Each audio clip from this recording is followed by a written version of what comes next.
Enero de 2005, sin lugar a dudas, fue para Dave Shaw y un grupo de experimentados buzos el mes en el que se aventuraron para sumergirse en la que sería la misión más importante de sus vidas. Dave descendió y a los 14 minutos su amigo Don. ¿Qué pasó durante la misión? ¿Qué encontraron en la profundidad de las aguas? Esta historia contiene videos reales de lo que sucedió ese día, así que les recomiendo verlos con discreción.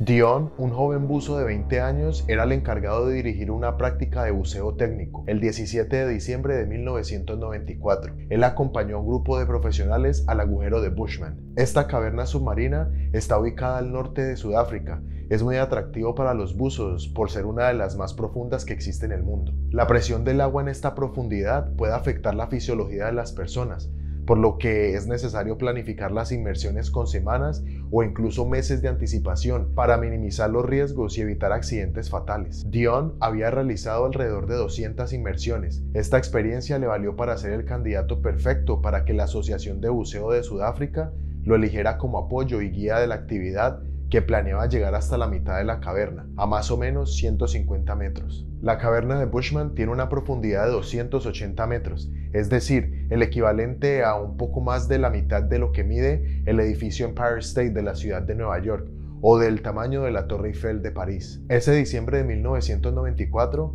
Dion y su grupo de buceadores se sumergieron para llegar a la meta propuesta. El descenso culminó exitosamente. En el ascenso, de vuelta a la superficie, Dion era el último. Él quería asegurarse de que todo estuviera en orden. El buzo ubicado en la parte de arriba de Dion lo miraba y le hacía señas, a las que Dion le respondía y le indicaba que todo estaba bien. El grupo subía sin problemas. De pronto, de un momento a otro, el buzo, quien estaba pendiente de Dion, se percató de que su guía ya no los seguía. Vio cómo su linterna descendía rápidamente, pero ¿qué le estaba sucediendo a Dion? En ese momento, y sin respuesta a lo que ocurría, el grupo detuvo su ascenso. Los buzos intentaron volver por él, pero como llevaban tanto tiempo sumergidos, no tenían suficiente gas, lo que ponía en riesgo sus vidas. No pudieron hacer nada. Dion, el joven experimentado buzo que los llevó con éxito a vivir esta aventura, no volvió a la superficie. Ya en la entrada de la cueva, los buzos estaban perplejos con esta inesperada y trágica situación. Fueron muchas las incógnitas. ¿Por qué Dion no logró ascender? ¿Será que la toxicidad del oxígeno en su tanque lo hizo perder la conciencia? ¿O quizás sufrió de hipercapnia? La hipercapnia es un alto nivel de dióxido de carbono en la sangre, lo cual al presentarse causa somnolencia y disminuye la concentración en los buzos. Consternados por la pérdida de su compañero, contactaron a la familia de Dion para contarle lo ocurrido en el fondo de la caverna. Recibir esta trágica noticia devastó la familia.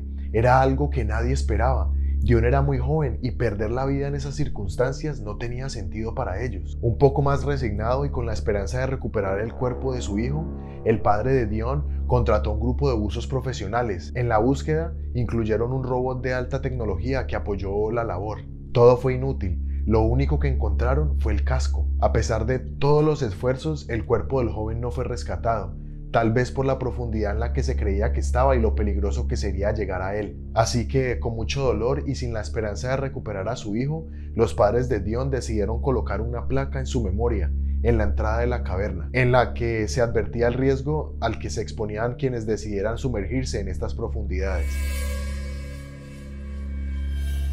A casi una década del accidente de Dion, en octubre de 2004, Dave Shaw y Don Shirley, dos buzos técnicos profesionales, descendieron a la caverna de Bushman. Mientras realizaban su actividad, Dave quedó impactado al ver que su linterna reflejó justo enfrente de él un viejo traje de neopreno, el cual es el traje que usan los buzos. Dave nadó tan rápido como pudo para intentar moverlo. Él sabía exactamente quién era, pues la noticia de la muerte de Dion en la caverna no pasó desapercibida.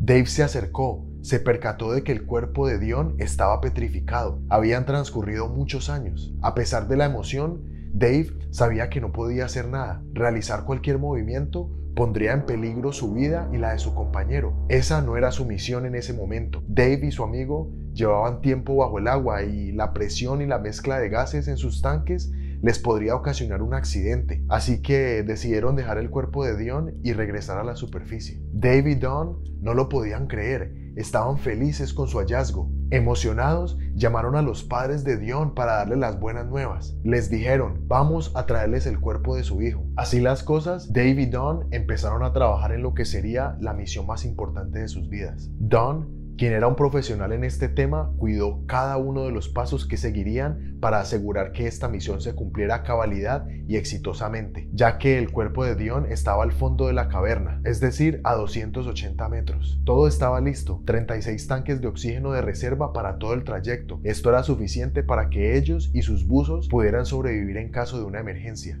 La policía aportó un sistema de minigrúa que sujetaba una camilla. En el caso de que se necesitara sacar alguno de los buzos, esta lo llevaría directo a la cápsula de descompresión. Y para terminar, un médico en la escena para atender cualquier eventualidad. Don tenía mucha confianza en que todo iba a salir bien. Sin embargo, les dejó claro a todos que este intento de rescate a estas profundidades nunca se había realizado. Para él era muy importante no perder a ninguno de sus buzos en esta misión. Todo estaba listo. Don, Dave y sus compañeros se reunieron el día antes de la misión para ultimar detalles y recibir las instrucciones antes de la inmersión. Dave, quien era el encargado de sumergirse para llegar al cuerpo de Dion, le expresó al grupo que la persona más importante de esta misión era cada uno de ellos, que si alguien tenía algún problema, se encargaría de solucionarlo. Claramente, él no quería arriesgar otra vida mientras ejecutaban el plan. Minutos después de esta instrucción, en una conversación privada, Don le preguntó a Dave que si quería que fuera hasta el fondo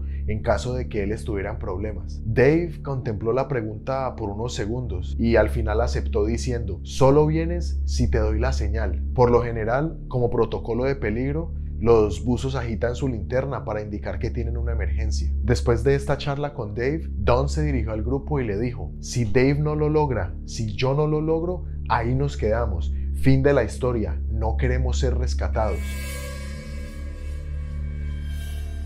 Casi 3 meses después del hallazgo del cuerpo de Dion, el 8 de enero de 2005, Dave y Don empezaron su misión. Lanzaron una cuerda guía que usan los buzos para no perderse mientras descienden en la oscuridad de las profundidades. En este orden, Dave se sumergió y Don lo seguiría 14 minutos después. En ese lapso, Dave ya debía estar en el fondo y culminando con la liberación de los restos, seguido por un lento proceso de ascenso donde se encontraría con Don aproximadamente a 220 metros. En su descenso, Don empezó a ver la luz de Dave, pero había un problema. Algo muy grave ocurría. La luz estaba muy estática, demasiado estática, algo que Don no esperaba. Además de la quietud, las pocas burbujas que deberían venir del equipo de Dave no estaban presentes. Todo estaba estático. ¿Qué pasó? La incertidumbre se apoderó de Don. Inmediatamente, aterrado y sin darle crédito a lo que pasaba, Don sabía qué estaba sucediendo. Habían transcurrido 20 minutos desde que Dave inició su descenso y ya debería estar en el ascenso. Si algo tenía claro Don,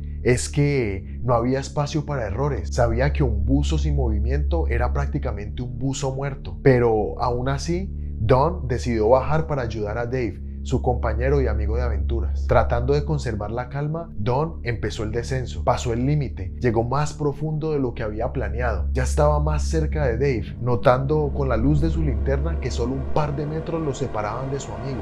De repente, sintió una explosión que lo tomó por sorpresa. Desorientado, Don comenzó a buscar para saber qué había pasado. Miró a su alrededor, no encontraba el origen del accidente. En su desesperada búsqueda, descubrió que el respirador localizado en su brazo se había quebrado. No lo podía creer. En esas condiciones podría solucionar el problema y salvarse, pero no le daría tiempo para continuar con el descenso para rescatar a su amigo, pues Don sabía que tenía que suministrarse el oxígeno manualmente para no ahogarse. Hay que tener en cuenta que a esta profundidad, pequeños problemas pueden desencadenar en la muerte. El oxígeno se vuelve tóxico para el cuerpo después de 55 metros de profundidad. En su angustia y por error, Don añadió demasiado oxígeno a su tanque y esto lo ponía en serios problemas, ya que intentar subir a la superficie rápidamente está fuera de la ecuación. El ascender rápidamente puede ser tan perjudicial como quedarse abajo sin oxígeno. Cuando se alcanzan estas profundidades,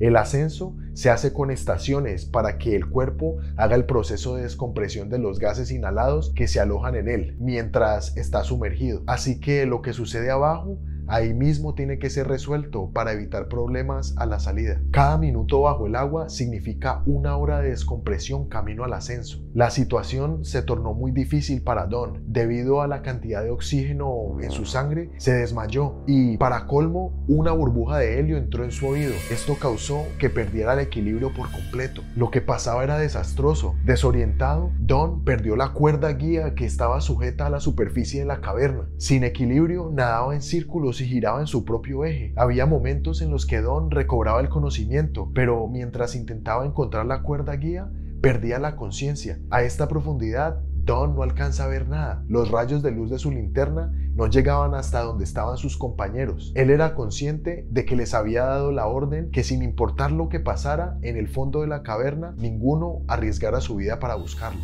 Después de muchos intentos, Don alcanzó la cuerda, se aferró a ella con la poca fuerza que le quedaba. Ese era, sin lugar a dudas, un gran logro, pero algo más se opondría para que continuara con su ascenso. La burbuja de helio que se depositó en su oído estaba haciendo de las suyas. Sintió como un gran vértigo se apoderó de todo su cuerpo. Para ese momento, su respiración estaba muy acelerada. En su desespero, se quitó la máscara y empezó a vomitar. Transcurridos estos interminables segundos, logró estabilizarse y siguió con su ascenso con la incertidumbre de que su amigo no volvería. En medio de tanta lucha, Don llega al punto de encuentro en donde lo recibe uno de sus compañeros de apoyo. En una pizarra y con un lapicero a prueba de agua, Don escribe: "Yo estoy bien, Dave no va a volver". Ambos tenían claro cuál era la cruda realidad, y por más que quisieran ir por Dave, la urgencia en este momento era atender a Don. Él no podía nadar más. Después de estar 12 horas sumergido en el agua,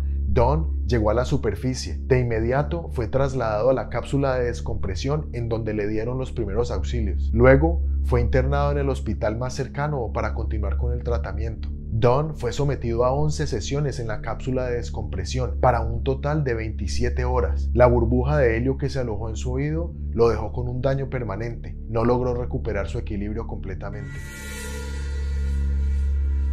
Una semana después de la fallida misión, encontraron el cuerpo de Dave. Había flotado y fue hallado a 20 metros, atrapado en uno de los techos de la caverna. El cuerpo de Dave estaba enredado en una de las cuerdas guía, y como si se tratara de algo divino o mágico, junto con él, la bolsa con los restos de Dion. De una u otra manera, Dave había cumplido su misión: traer a Dion a la superficie. Tristemente, este trágico evento quedó grabado, y los últimos momentos de Dave, aunque heroicos, dejan una gran sensación de impotencia. Un par de semanas después, Don, Shirley y Peter, quienes eran parte del grupo de soporte de esta misión, necesitaban saber qué había sucedido, así que decidieron ver el video de la cámara de Dave. El video empieza con Dave entrando a la caverna. Después de 11 minutos, Dave había alcanzado el fondo 1 minuto y medio más rápido de lo que se tenía planeado. Hasta allí, todo perfecto. En cuanto Dave tocó el fondo, se dirigió al cuerpo de Dion, sacó la bolsa y empezó a trabajar. Dave puso la bolsa encima de los restos de Dion, pero con lo que no contaba era que el cuerpo de Dion se hubiera momificado. Esto sucedió por las condiciones en donde estuvo durante una década. Esto hizo que tuviera una capa resbalosa, aparte le dio masa e hizo que flotara. A partir de allí, todo empieza a tomar un rumbo inesperado. Los restos de Dion estaban sueltos y flotando. La tarea para Dave era sumamente complicada. Dave intenta mantener todo bajo control, pero sus movimientos se vuelven erráticos y por momentos se le escucha quejarse por la frustración y el esfuerzo que está realizando. A medida que pasa el tiempo, Dave empieza a estresarse, su respiración es más acelerada y deficiente, trabaja con la presión del agua y la mezcla de gases que tiene en su tanque hace que su pensamiento no sea tan claro. Lo único que tiene en su mente es rescatar a Dion. Dave trabaja sin cesar. Intenta estabilizar los restos de Dion. Soltó su linterna para utilizar sus 2 manos. Los restos de Dion empiezan a dar vueltas y a girar sin parar. Ahora los movimientos de Dave pierden el sentido completamente. Ya han pasado 4 minutos desde que empezó esta situación. Dave actúa de manera confusa. Saca sus tijeras para intentar cortar los tanques que estaban pegados al cuerpo de Dion. En ese instante, Dave se resbala. La presión del agua le hace sentir como si hubiera ingerido 7 u 8 martinis. Los gases que inhalaba y el esfuerzo físico lo hacían respirar más seguido de lo necesario. Su razonamiento era casi nulo, pero seguía enfocado en su objetivo y nada ni nadie lo iba a hacer pensar de otra manera. Finalmente, Dave Tiene los restos de Dion listos. Se dispone a empezar su ascenso, pero nota que algo le impide el movimiento. Cuando gira un poco su cuerpo, observa cómo una de las líneas guías está enredada. Cada aliento que toma es más forzado. Sus movimientos son muy lentos. Después de 21 minutos y aún con las tijeras en su mano, Dave dejó de moverse. El alto contenido de dióxido de carbono en los pulmones y lo que parecían pequeños obstáculos no permitieron que Dave saliera victorioso de esta misión. Aunque cumplió con su objetivo, ofrendó su vida para lograrlo. Y así llegamos al final de esta triste historia. De nuevo, soy David y gracias por compartir unos minutos de su tiempo conmigo. Nos vemos la próxima para ver qué nos encontramos cuando entremos al agujero del conejo. Chao, cuídense.